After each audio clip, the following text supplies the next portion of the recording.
Hey, what's up everyone? Hope you're all having a wonderful time. Today we're taking a look on the Abomination Necromancer in Lost Epoch, but this time without the snapshotting.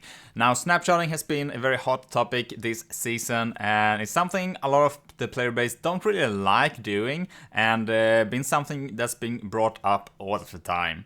And if you're unfamiliar with snapshotting, it basically makes the minions gain the stats that you have on the items you're using when you summon the minion, and then you can just change to another gear with more survivability, like extra health, block, stuff like that, without affecting the minion basically.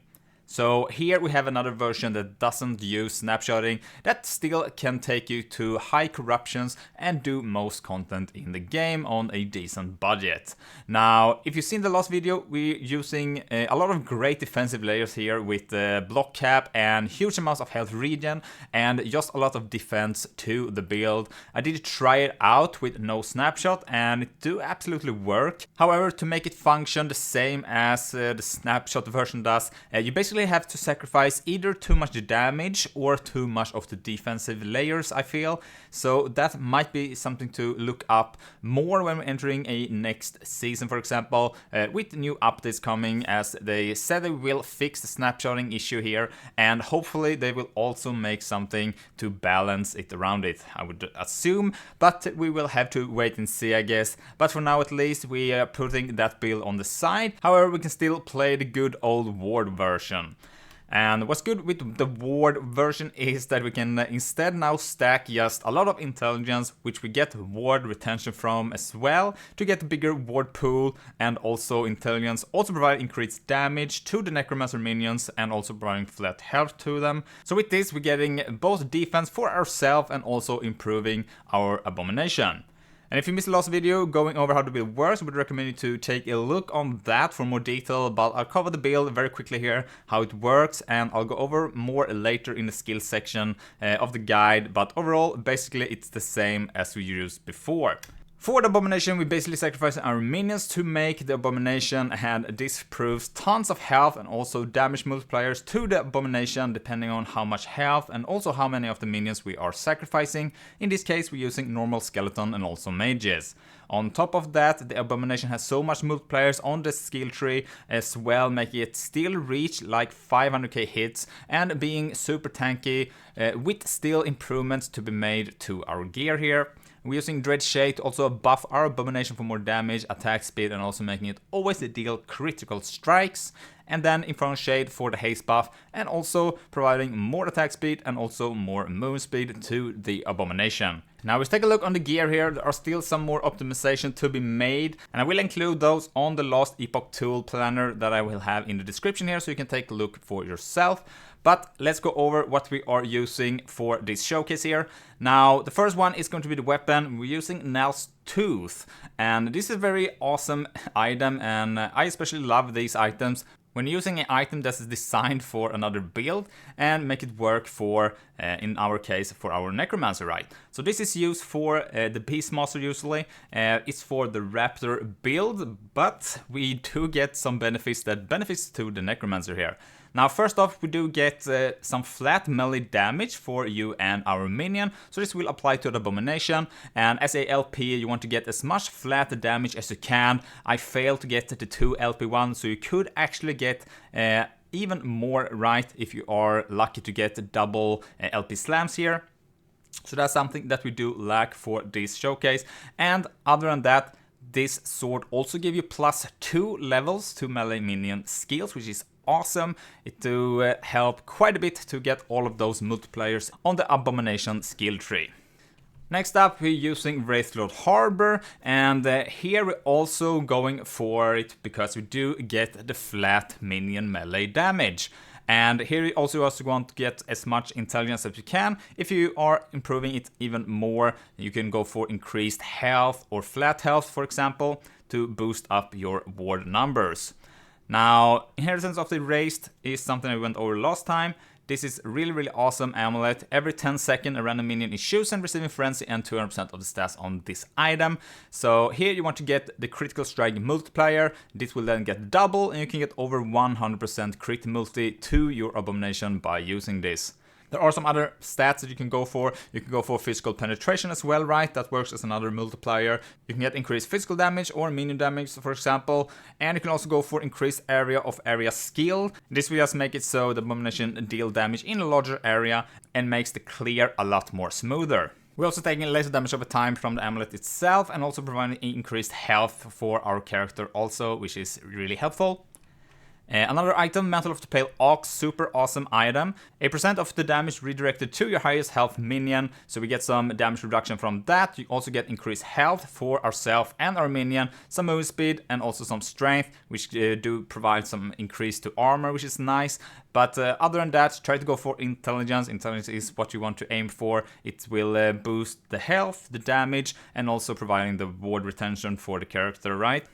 Now, if you take a look on our gloves here, you don't need these uniques. I just have them laying around. I was playing with them on another build. But the LP that you get here, that's really what you want to aim for. You want to get 8% of missing health gain as ward per second. And intelligence, health, the crit avoidance is something that I don't really use here now. We are not capped with that. The important one here is going to be the missing health gain as ward. You get that from the experimental mod from the mages that you find on the echoes. And same going to be from the last step of the living. And this is also something that works the same. So it basically drains your health, right? And you will get ward instead. So you still want to go for increased health, as you will also then get more ward from that, right? Really awesome, and that helps pushing up those numbers with the ward pool. And here is an LP we got into with intelligence. You can sacrifice that as well if you want to and go for movement speed if you want that, or you can also go with this mod as I have on the ring here, which makes it so you can teleport your minions around you. And this is really useful when you are doing echoes, but not really something that you need when you are doing bosses.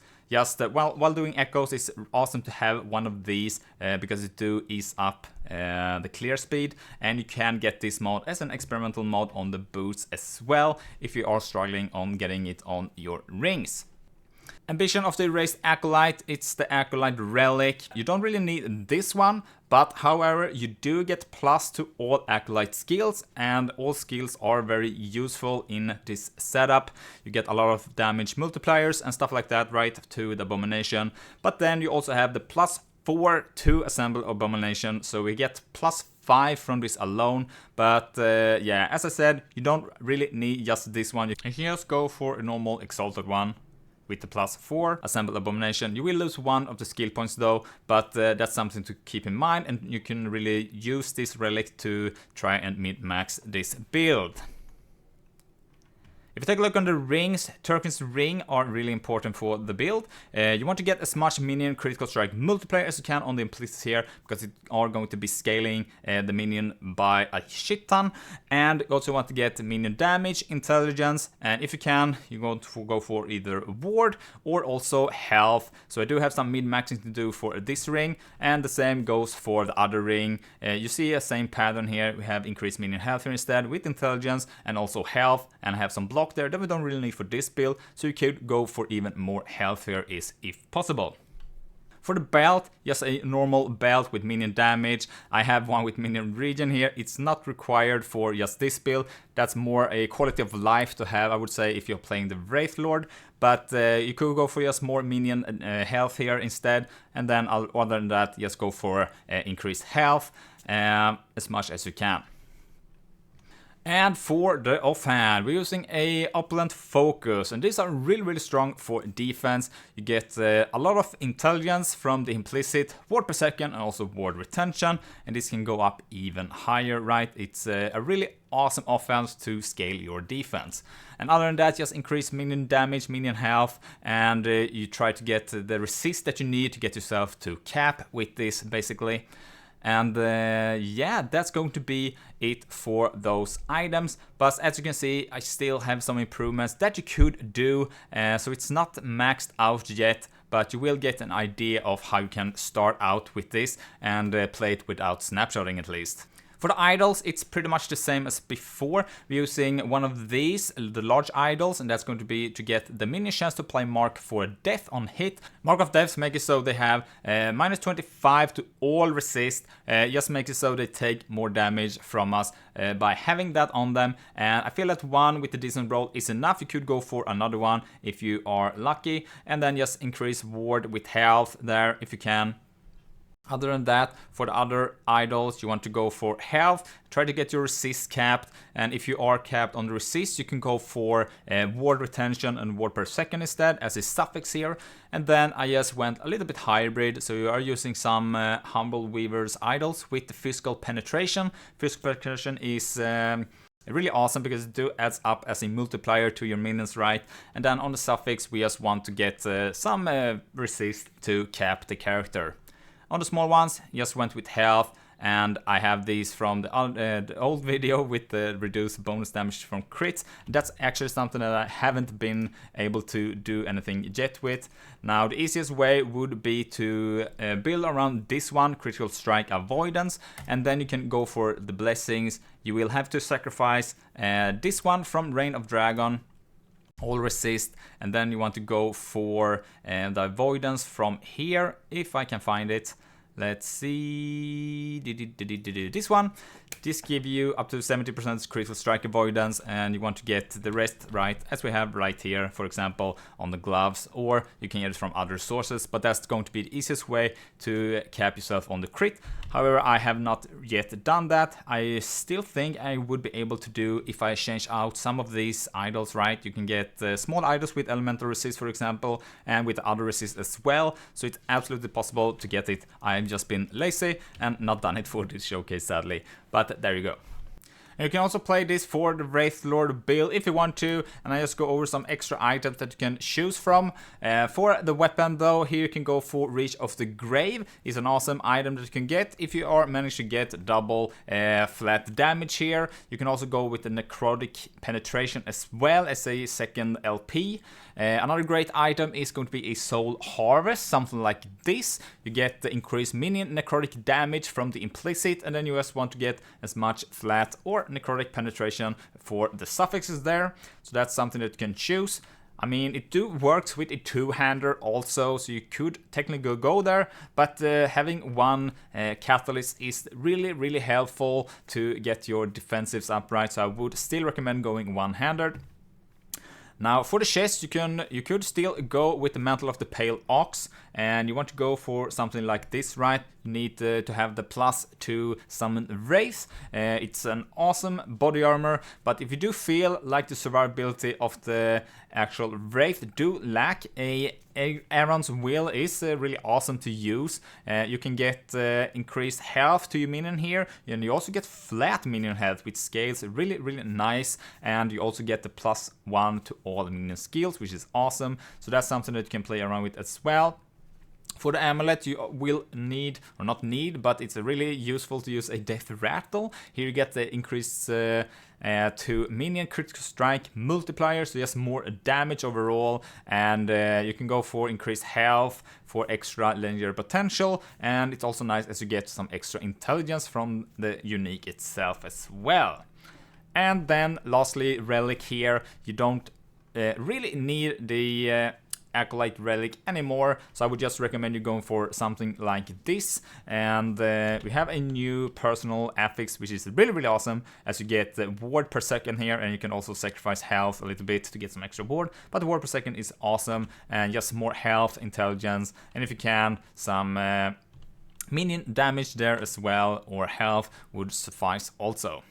If you take a look on the rest of the blessings here, it's kind of a mess right now because I am using them for another build, but I go over what I would choose instead here, and you can also look them up on the Last Epoch tool planner. You could go for health as you went with the Black Sun here. Also, if you would need it, you can also go for Void Resistance, right, to get those up and cap that.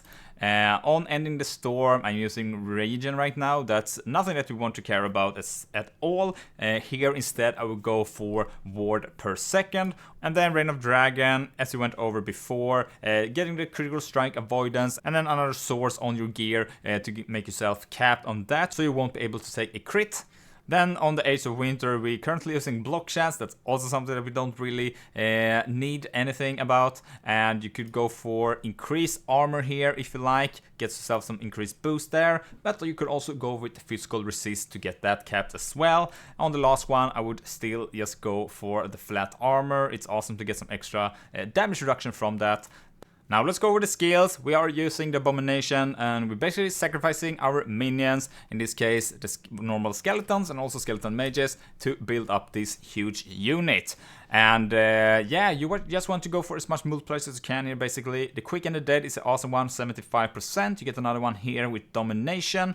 And then Age of the Undeath make it so the Abomination won't decay its health if you don't have more than 6 skeletons up, and we're basically just playing around with Abomination, so this will make it so it stops decaying. Now, Engorgement is awesome. It will give you extra damage multipliers per minion consumed, and in this case we are having 14 minions on our arsenal here, and yeah, that's just a shit ton of damage multiplier from this alone. And then we are going to the next one here. We get the damage per type of minion that we are consuming. And how that works is, so we are using different kinds of skeletons. We're getting rogues, we have normal skeletons, and we're also getting the archers, right? And then for the skill tree here, you just want to go for as much skeletons as you can basically. And also something that's important is you also want to go for as much health as you can on these minions, because they do scale up how much health the Abominations is getting. So that's really the only important one. You want to aim for as much health as you can from this node, for example, and then get as much +2 skeletons as you can, and also different types. So from this we're getting 3 different types of skeletons. Same goes for the skeleton mages. Here we have normal mages, and we're also going for the cold ones and also the fire ones. So here we get 3 additional types from this. And yeah, same here. You want to go for +1 with skeleton mages here, and here also have a node leech life, which also increases the health of these, which will apply to the Abomination. So here from this we're getting 6 different types of skeletons basically. So that's 180% the damage multiplier from this. And then as we are using the last one here, Death in the Family, we get 150% increase to attack speed when we have 5 types of minion consumed, and we do have that, so free 150% for the Abomination. And then we actually gain some extra points for the Abomination, and here we want to go for Unholy Reach. This will just increase the melee area for the Abomination and just help out with clear basically. Then we're using Dread Shade, and this will be used to buff our Abomination by a shit ton, and usually it do drain health, and Lone Watcher make it so we don't drain its health anymore. And Grim Fate gives you increased damage multipliers, and you have Dying Coven, increased attack speed. Here you also get from Blind Fury 40% more or increased, and you do get the downside here with the critical strike chance, but by using Egoist it always makes the minion crit, so it do remove that negative side from Blind Fury, right? And Lingering Doom just provides some extra flat necrotic damage to the minion. And then lastly we are using Doomed Wrath. This is more something that I usually use when doing bosses, but it is a 45% more multiplier for the Abomination. But with this you have to pass through this node here, which makes it so you will apply a poison on the Abomination, and this will just start to ramp up, and it will never stop, and it will eventually do so much damage as it will just kill your Abomination for you. But for bosses it is no problem, and the Abomination is leeching back its health as long as it is in combat, right? So really awesome node for the damage multiplier here. And if you don't want to play around with this, you can go with this path right here. Martyrdom gives you extra armor per vitality for some more survivability, and just the last point in Flesh Harvest will improve the buff effects if it's missing health. So, last one, Infernal Shade, another buff that we are using on the Abomination. We are pathing down here, makes it so we are able to put it on the Abomination. Manic Pyre is the one that you want to aim for. You get increased move speed, attack speed, cast speed, up to 72%, and this will ramp up as long as it stays on the minion basically. So 72% from that. We got some haste here as well for it, and Soulfire makes the duration being unlimited, so we can stay up for all of the time. Now, other than that, correction is something that you also want to go for. It makes you so the Inferno Shade have a chance to shred the armor of nearby enemies each second, so that's going to be from the aura, and we can improve that area a little bit by putting the rest of the points in fanning the flames. Now with the passives, it's kind of the same as before. We're now focusing a little bit more in intelligence, right? So we're picking up these nodes right here, and attack speed right here. We get some ward retention with resist here, and soul ages giving us armor per level to our minion for some more survivability. If we take a look on the necromancer nodes here, it's going to be the same as before. Here you get +2 skeletons. We have +2 skeletons here, and also +2 skeleton mages here. These are quite important nodes to know about. And then unearthed arms make it so you get some extra flat melee damage to the Abomination with increased physical damage as well, which is nice to have. And then lastly, we are pathing through here, and we put our last point in Heresy for the extra intelligence, basically. It can also be very important to note that River of Bones here, the minion do get life leech, right? Minion critical strike damage, leech as health, so this makes it basically stay up as long as it is fighting something, right? And basically make it immortal. And we also have now 10 points on the Lich tree as well for extra intelligence. So that's going to be the changes for the build if you compare it to the strength stacking version. So there we go. Hopefully this will make you want to try out the Abomination or Wraith Lord build without snapshotting. It's absolutely possible, and you could even go a lot crazier with more LP on your uniques as well to scale the build up even more, right? But here you have a basic understanding at least on how you can get started. Thanks for watching, don't forget to like and subscribe if you found this video helpful, and if you have any other questions, feel free to drop a comment and I'll try to answer them as soon as I can. And with that said, see you in the next one. Bye!